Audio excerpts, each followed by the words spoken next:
A call came into the police dispatcher in Kansas City, Missouri on a Saturday morning on Easter weekend in 1988. It was just after April Fool's Day, a day for pranks, but this one sounded real enough. A naked man running around a neighborhood. Prank or not, it was easy for the patrol unit in the area to check out. And not only was it no joke, but it was also the start of a lengthy investigation that was to become increasingly disturbing and bizarre.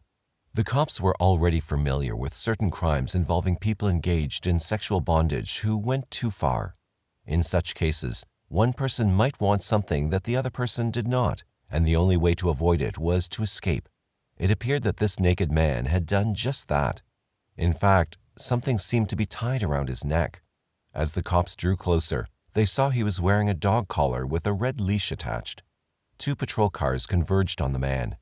Given their experience, they were already forming ideas of what they faced and how to deal with it. The nude man could barely talk, and his foot appeared to be injured. His eyes were swollen and red, and he seemed to have trouble seeing in the daylight. When the officers asked him what had happened, it was clear that he was in terrible distress and still shaken from some as yet unknown ordeal. A parking meter man told police he had seen the man actually jump out of a second-floor window from a home directly across the street. The address was 4315 Charlotte Street. It was the meter man who had asked a neighbor to call the police. On closer inspection, according to Jackman and Cole in Rites of Burial, the definitive account of the case, the dazed man bore scars around his eyes and mouth and on his wrists. The officers covered him with a blanket. When he was able, he told them his name, Chris Bryson, and then went into some detail about the place from which he had just escaped.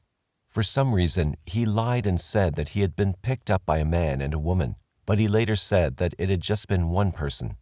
The 22-year-old admitted that he'd been invited to a party by a man in a brown Toyota and was taken to this house. Because he did not want police to view him as a male prostitute, he did not tell him the area where he'd been picked up, which was indeed where male hookers plied their trade. Bryson's encounter with the man occurred several days earlier, at around midnight on March 29th. Since then, he had been subjected to one form of brutality after another. With a show of emotion, Bryson said that he was sure he would have been killed if he hadn't escaped. The driver, an older man, had said his name was Bob and started drinking beers in the car. As they came to the house, Bryson saw that it was a 3-story affair with the number clearly visible. He didn't expect to have any trouble with the man. At 5'8", if they got into a scrap, he believed he could handle himself. Bob was taller than him, but paunchy and out of shape. Inside, the place was a mess. Junk was piled up in several rooms, and it smelled strongly of dogs and feces. Bob showed him around, saying he'd been an art student and liked to collect things. He invited Bryson to go upstairs, using some excuse about getting away from his dogs. Bryson acquiesced and went up the steps first. As he reached the top landing, he came in for a harsh surprise. A solid blow to the back of his head sent him falling forward. Dazed, he tried to turn and defend himself, but his host was fast. He felt the prick of a needle in his neck and knew that Bob was injecting him with something. But he couldn't fight. He couldn't move. In short order, he blacked out. Bryson woke up and found himself on a bed, tied spread eagle to the bedposts. He had no clothes on and had no idea how much time had passed. As he fell back into blackness, he was aware that Bob was placing the dog collar around his neck and tying him quite firmly into place with a sash-like material. He also did not know until later that Bob had taken his picture in various positions, had poked and prodded him, and had described the entire incident in shorthand in a journal. Bob began to play with his unconscious sex slave. He touched him in intimate places and used his restrained body for sexual gratification. Then he gave him another shot to keep him unconscious and bound his head in a pillowcase. He made a careful record of everything he did. By the time Bryson revived once more, he had been in Bob's home for about 7 hours. The sun was peeking into the room, so he knew he'd been there far longer than he'd ever intended, and he wondered what his wife must be thinking. He felt the cloth stuffed into his mouth that served as a gag and wondered what would happen to him. He struggled and felt the restraints tighten quite firmly. He realized with a growing sense of dread that he was not going to be able to free himself, but his movements brought Bob into the room. Bryson hoped for an explanation or some sign that this was just a game that would end soon, but he was disappointed. Bob loosened the pillowcase to expose Bryson's face, and he realized from his blurred vision that he'd been heavily drugged. He tried to make a pleading sound to appeal to Bob's sense of mercy, but it did no good. In fact, it was probably what he should not have done, for it drew a terrible response. Bob began to jab Bryson in the eyes with his finger. Then he got some substance that had a strong odor and used a Q-tip to dab it into Bryson's eyes. It stung badly. No matter how Bryson tried, he could not block his tormentor from experimenting on him. He had no choice but to endure whatever the man dreamed up. He suffered the pain while trying desperately to think of a way to escape. But the eye treatment was nothing compared to what came next. When a sexual sadist goes looking for a partner, says former FBI profiler Robert R. Hazelwood, he generally has a certain type of person in mind.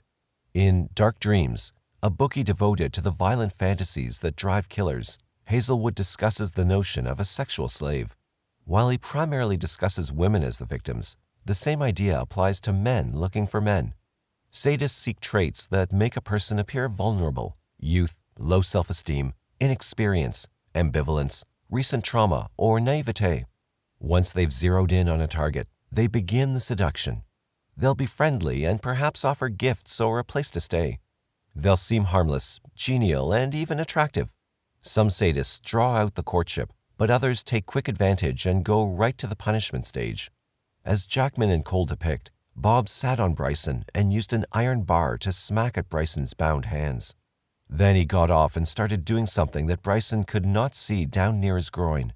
Soon his intention was clear. He had attached an electrical device to Bryson's testicles and thigh. Bryson waited in horror, unable even to shout through the gag, and then felt a sudden strong jolt of electricity going through his lower torso.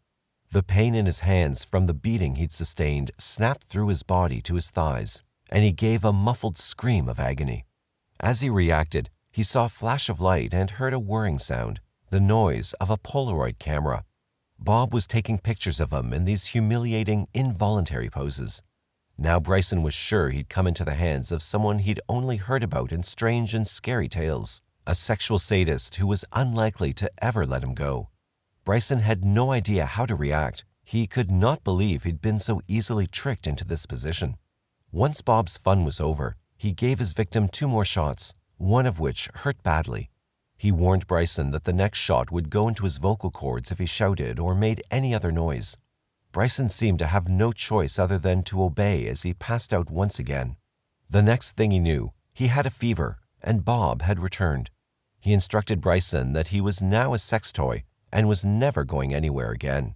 His punishments had been administered to make sure he understood his place. They were always ready, and they could get worse. If he resisted too much, he could end up in the trash like the others. And there were more instructions, all intended to make Bryson utterly subservient to Bob. He could choose to cooperate and receive some comfort, or he could remain tied to the bed and to be used as Bob desired. Bryson tried to play along, but he watched for any opportunity to get out. He remained at Bob's house for the next 4 days, alternately being drugged, bound, tortured with shocks. Even when a hand or foot was freed, he was always tied to the bed with a dog collar and leash. Bob sometimes injected his throat with drain cleaner and sometimes hit him with the iron bar. He also warned Bryson that others before him had died for misbehavior. To prove this, he showed Bryson photographs of men who looked deceased.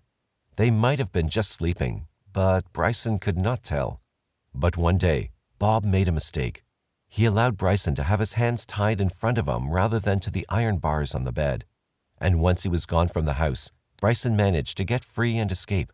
Now he was safe, with the police. Bob could no longer reach him. He did not yet know that the nightmares would remain with him for a long time to come. The next step for investigators was questioning the man who owned the house on Charlotte Street, whom they soon learned was Robert Berdella. They had Chris Bryson's side of the story, and it was quite a story, but just because he had reported it did not make it true. They would withhold judgment until they had more information. They had to consider their approach to the person who was being accused of some atrocious crimes.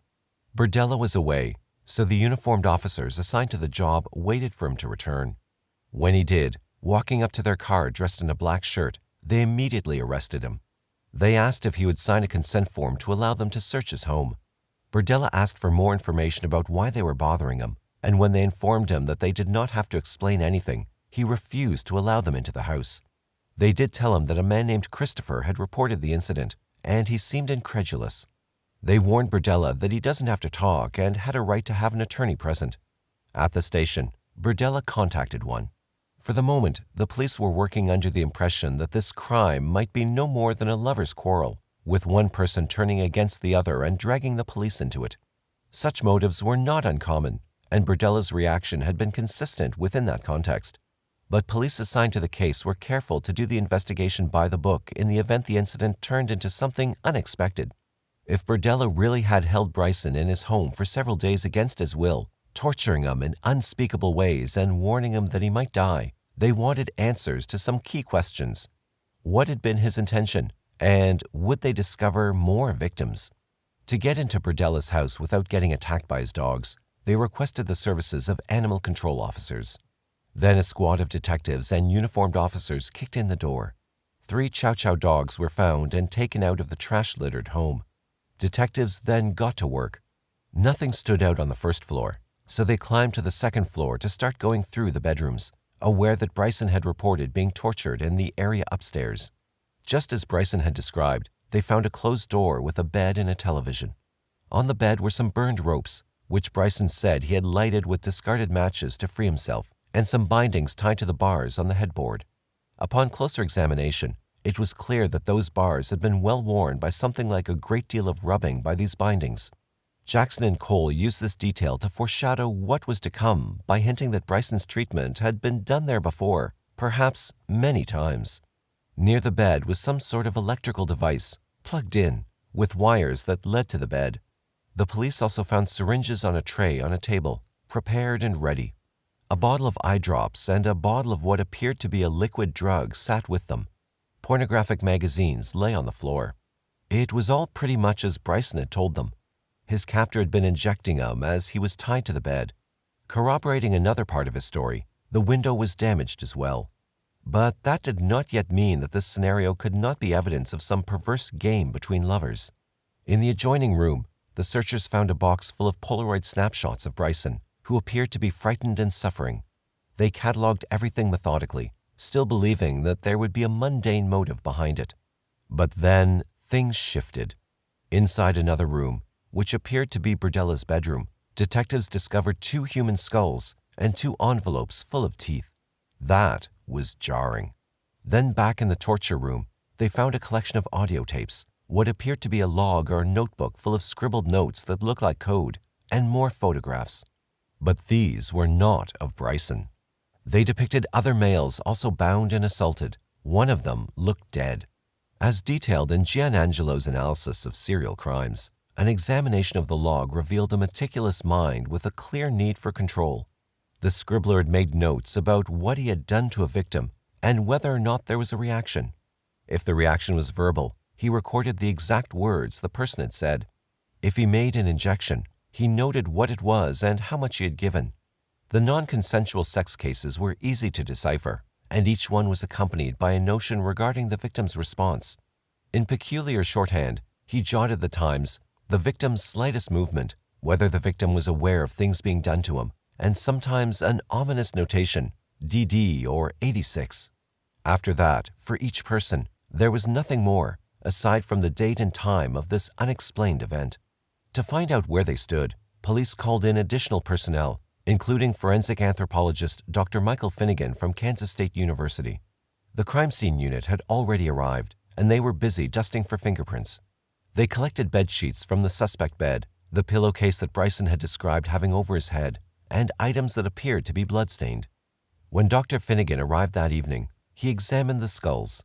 He said that one was old and was probably a fake curio purchased from somewhere, but the other one was recent and human.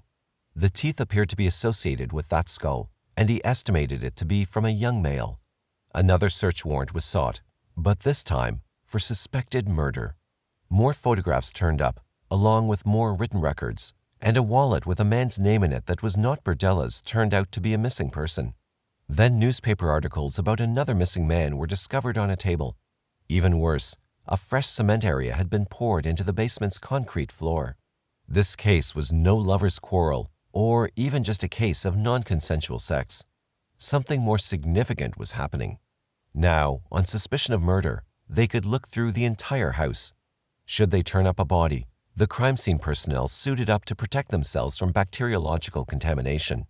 No one knew what to think, and it was better for them not to form any hypotheses just yet. In another closet, the officers found a bag full of human vertebrae. These were sent to the lab for analysis. All around the house, they found pieces of paper on which the names of men were written and a man's passport. They traded theories about interpreting what they were finding, alternating between murder and extreme sexual practices. Still, they worked for hours without finding something that resolved this issue. Weird masks and books on occultic practices gave an ominous cast to it all. They brought in a police officer who knew a lot about satanic crimes. She made notes about suspicious items and prepared to track down what they might mean in sexual or death rituals. Another team got a warrant to search through Berdella's pseudo-goth hippie shop in another part of town, Bob's Bizarre Bazaar.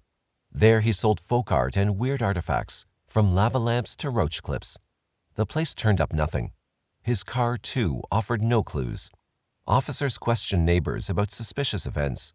They received the answers typical for those who have seen no evidence of a depraved mind. Neighbors thought of Bob Berdella as a friendly, quiet man who had assisted in programs like Crime Watch. He had told people that he invited troubled young men to his home to help them when they had nowhere else to go. One neighbor thought it odd that Berdella worked in his backyard garden after dark. Some acquaintances were concerned about how junky things were getting around the Berdella house. It turned out that Berdella had actually been investigated in 1985, 3 years earlier, over the disappearance of two young men, Jerry Howell, 19, who went missing in July 1984, and James Ferris, 25, who vanished in September 1985. A man named Todd Stoops had informed police that he had seen both men with Bob Berdella. Police had advised Stoops, who had stayed in Berdella's home on several occasions, never to go back.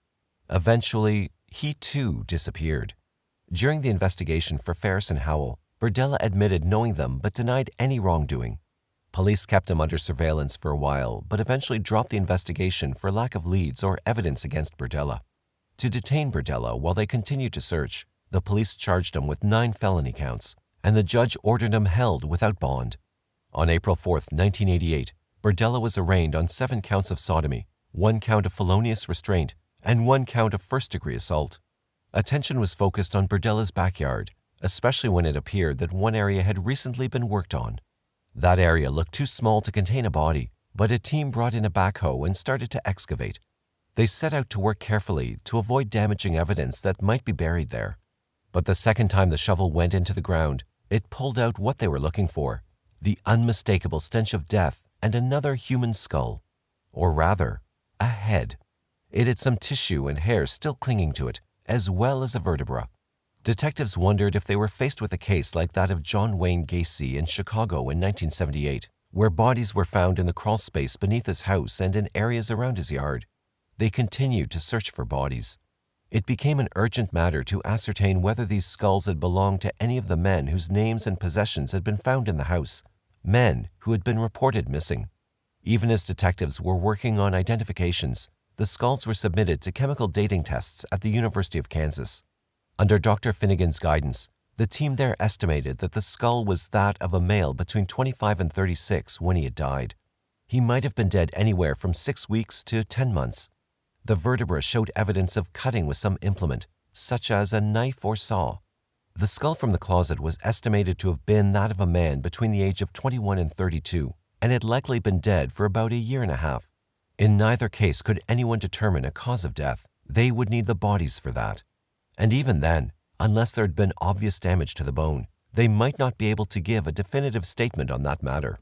A chainsaw seized from the home was taken to the crime lab for analysis. The analysts found traces of human blood, hair, and flesh.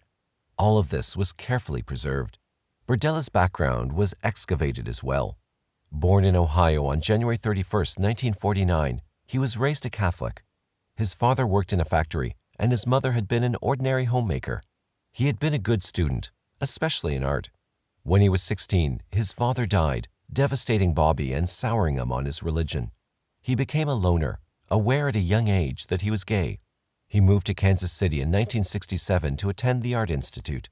He hoped to become a professor, but instead became a chef. He also took on small-time drug peddling, and for that and drug possession, he was twice arrested, but he served no time. He purchased the house on Charlotte Street and began collecting artifacts and oddities. Ending his career as a chef, he devoted himself to his store. Investigators continued to dig in the backyard to find bodies. The original hole, where the head was found, yielded a few more vertebrae but no other bones. They had divided the area into grids, working them with a group of police academy recruits, one plot at a time. They were certain the place was filled with deceased victims, but further efforts proved unproductive. They found a few animal bones, writes Wecht, and some glass jars filled with bird feathers, which Berdella later claimed he had no knowledge of. In the basement, crime scene technicians prepared to have a good look for evidence there. They had seen what appeared to be items spotted with blood that had dripped from the ceiling, so they made some decisions about what they had to do. Aside from drops of blood on items sitting in the cellar, detectives found a large area on the floor in one corner that glowed blue when sprayed with a fluorescing chemical. It appeared the blood that had been there had probably settled into the cement. That was a good indication that someone had bled a lot. They took photographs. They then brought a bucket with some other containers down from a gardening shed. They also sprayed these with luminol, which only fluoresces in a darkened area, and found a clear indication that they had contained blood. They broke up the cement where it appeared that someone had repaired a spot, fully expecting to find a body buried beneath. Once they had torn up the backyard and found nothing, they turned their attention to the front. Digging carefully, they looked for even the tiniest bone fragments or teeth, anything that could tell them if Berdella had used the yard to hide evidence. As they worked, they knew there had been speculation that Berdella had fed human remains to his dogs. Finding meat in his freezer that bore no labels, they sent it out for testing. The results indicated that it was beef. While neighbors knew very little about Berdella's secret life, it seemed clear to detectives that one population in the city would likely know much more: the available men who hung out in areas where they could be picked up by other men for dates. Getting them to talk was dicey since their trade was illegal, and some even had families and did not want their business exposed. Many were addicted to drugs. Nevertheless, several did talk, and it was clear to police that Berdella's Toyota Tercel was well known in the area. He often drove through looking for men. Even more interesting was his reputation among these men. They considered him dangerous. Yet no one offered something that the police could use as proof of deeds more nefarious than picking up men. Still, some names turned up. Todd Stoops, Robert Sheldon, Larry Pearson, and Mike Wallace were all missing. Using computerized databases at the FBI, investigators found relatives of the missing men.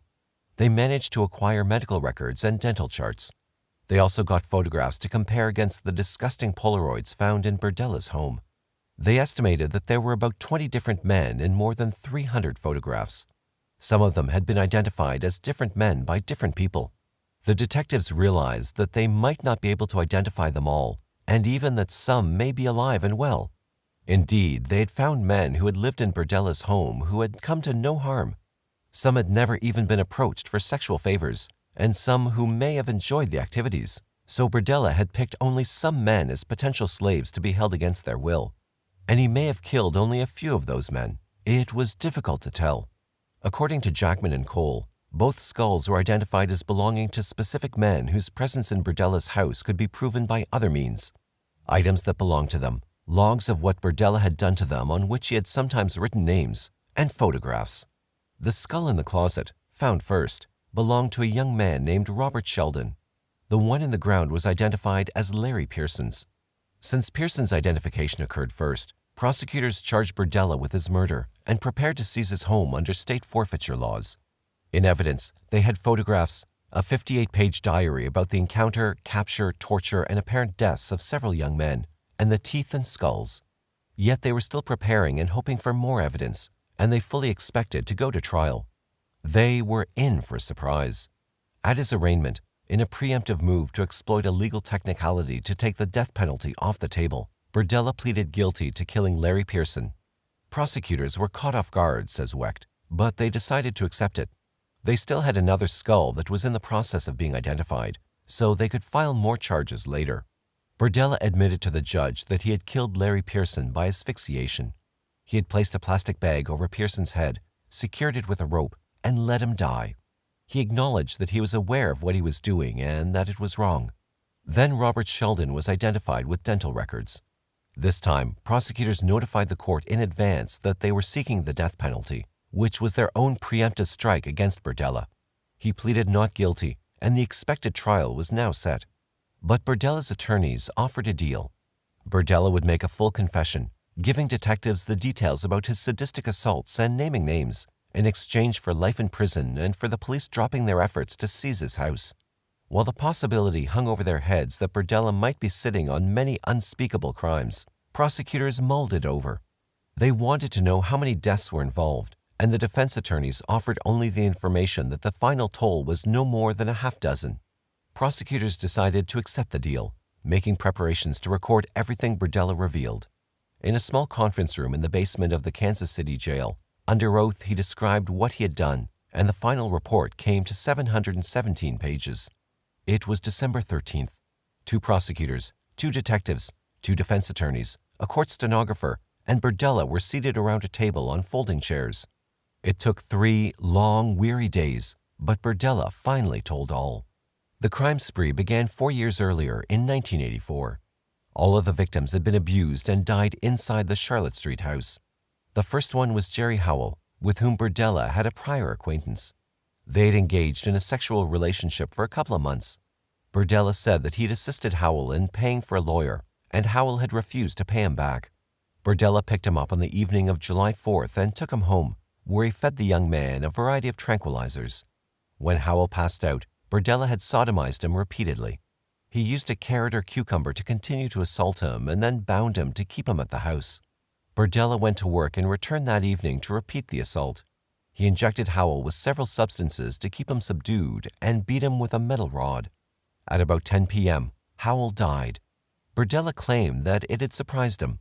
He had not expected this turn of events, and he figured that Howell must have accidentally aspirated his own vomit, triggered by the drugs.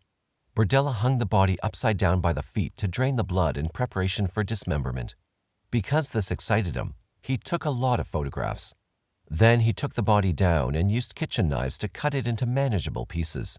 For some parts, he used his chainsaw. To dispose of Howell, Berdella placed the pieces into bags.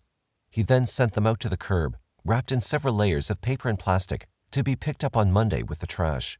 He also bagged and set out Howell's clothing and the instruments he had used to get rid of the evidence. A week or 2 passed before he actually sat down and made notes about the incident. The next victim, Robert Sheldon, had stayed at Berdella's house several times and showed up for the last time on April 10, 1985. On that day, he became a captive. Berdella did the same things to Sheldon as he had done to Howell, but this time he added something, an injection of Drano into the left eye. The idea was to permanently blind him to make him a better long-term captive. He also did more damage to Sheldon's hands with various implements. When it seemed that Sheldon might be discovered by another visitor, Berdella put a bag over his head and suffocated him.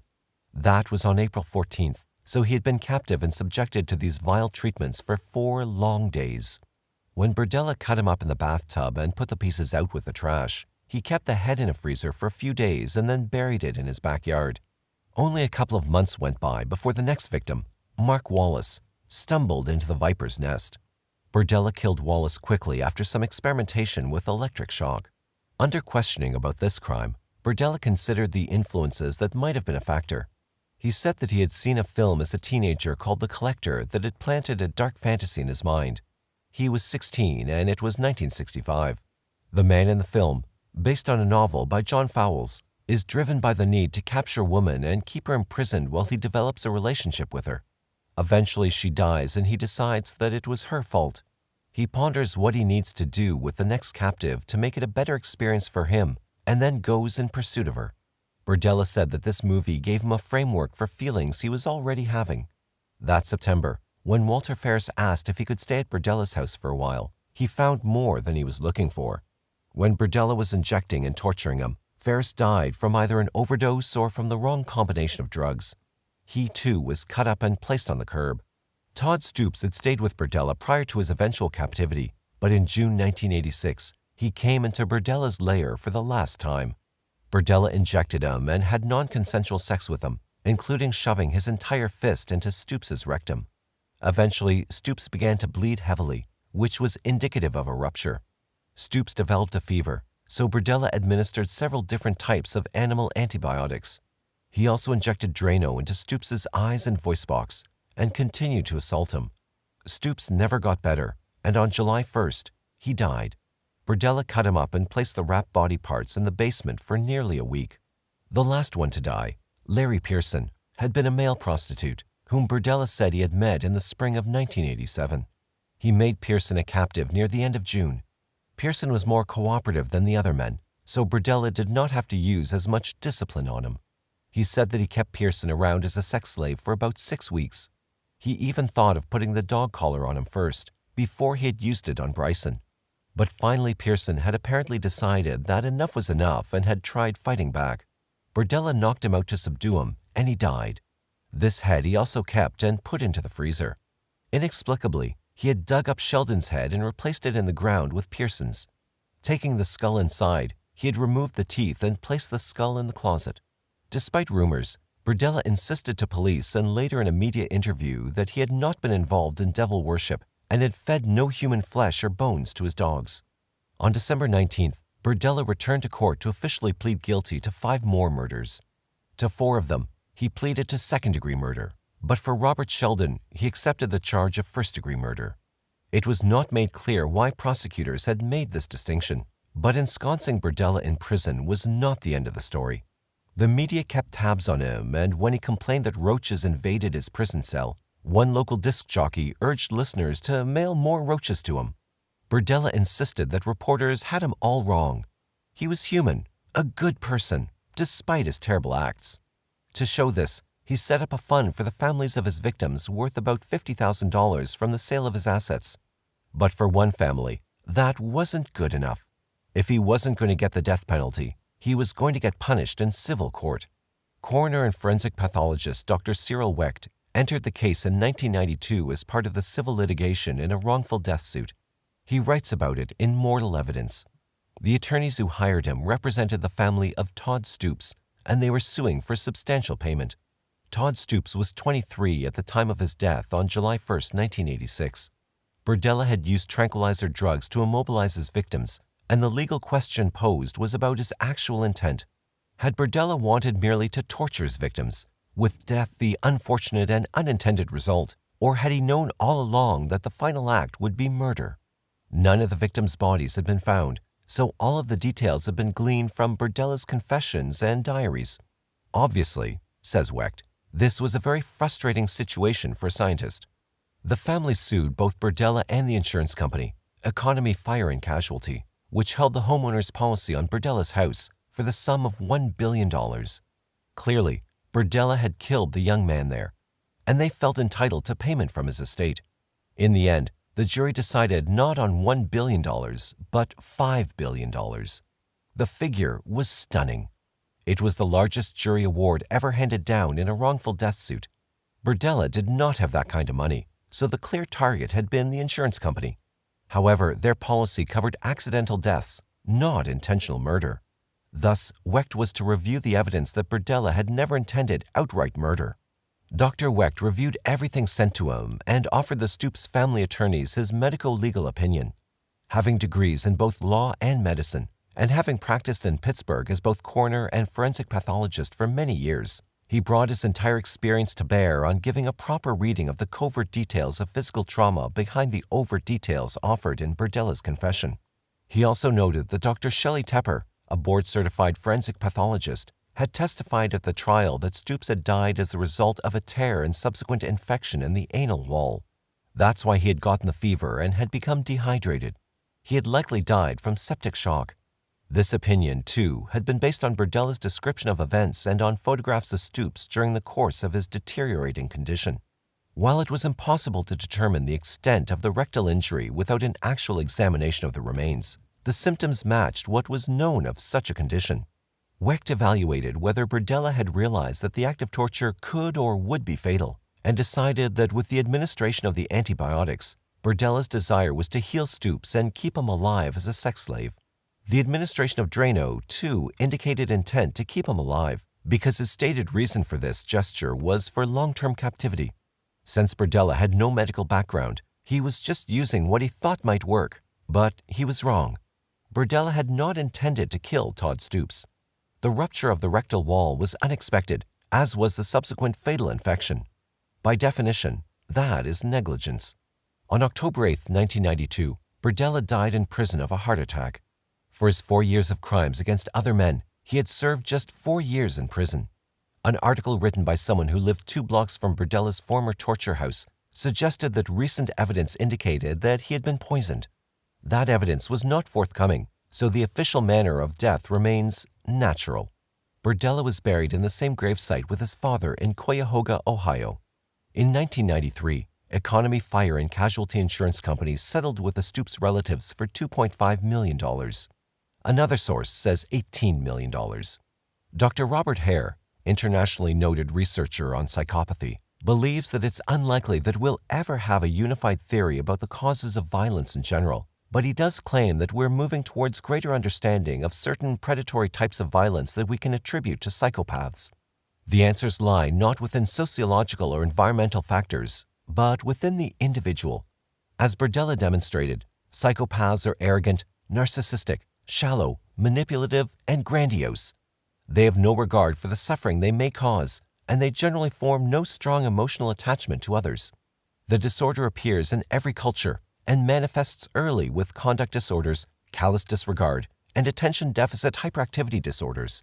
While not all psychopaths break the law, many do commit antisocial acts such as lying, emotional manipulation, aggression, and cruelty. What drives their action is the need for power and control. They view the world in terms of givers and takers, and feel justified being the takers. Their violence, as serial killer Arthur Shawcross once said, is just business as usual. In other words, their aggression is instrumental, not reactive, and is intended for some dark gain. In terms of treatment, Hare notes that sexual offenders who are psychopathic present special problems. The offenses of psychopathic sex offenders, he says, citing the literature, are likely to be more violent or sadistic than those of other sex offenders. They also recidivate more, diversify their crimes, and fail to learn from punishment. Psychopaths appear to suffer little personal distress, see little wrong with their attitudes and behavior, and seek treatment only when it's in their best interest to do so. They apparently fail to process emotions the way ordinary people do, and that means they have no empathy. Thus, the typical socialized emotional inhibitions on aggression are weak. When Berdella was asked about his intent after the second murder, he said that he didn't really have one, at least not consciously. It was more a matter of not being caught the first time, so what difference did it really make if he killed again? Adrienne Rain, from the University of Southern California, and long interested in the neurological correlates of psychopathic behavior, has found brain deficits in several areas that appear to contribute to violence, specifically the limbic system, the emotional center, and the prefrontal cortex. These deficits may make psychopaths impulsive, fearless, less responsive to aversive stimulation, and less able to make appropriate decisions about aggression towards others. They may also seek out sensation-stimulating activities. Predatory murderers are lacking in affect and are much more likely to attack a stranger than those whose violence is more reactive or emotional. In evaluating the emotional processes in the true psychopath, Patrick Christopher echoes both Rain and Hare when he says that the predatory behavior of the psychopath is related to weakness in the brain's defensive system. Emotions are thought to activate one of two basic processes in the brain, aversive and adaptive, or avoidance and approach. In psychopaths, he says, unpleasant stimuli have to be highly intense for defensive action to activate and interrupt goal-seeking behavior. In other words, it's not long-term ideas about imprisonment that will deter, nor their victims' pain or distress, but rather immediate personal punishment to themselves.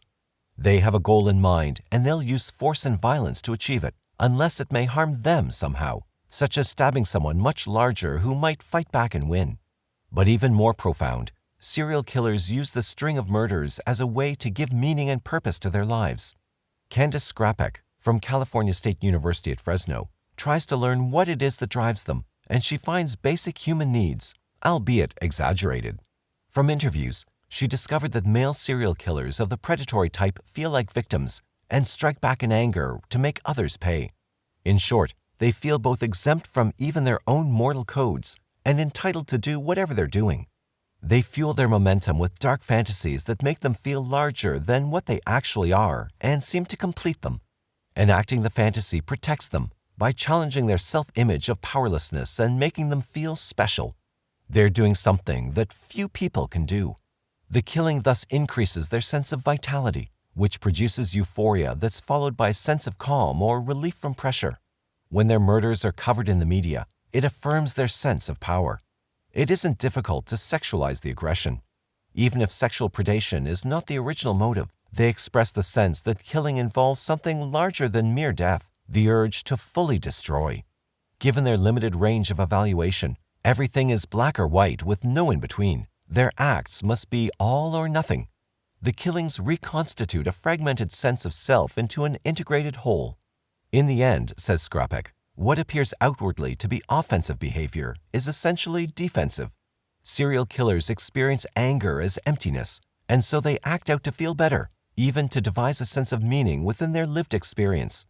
Regardless of just how Berdella's brutality might be explained, he ranks with John Wayne Gacy, Jeffrey Dahmer, Dennis Nilsen, and others who believe they need to dominate a vulnerable person and make him do their bidding, even unto death.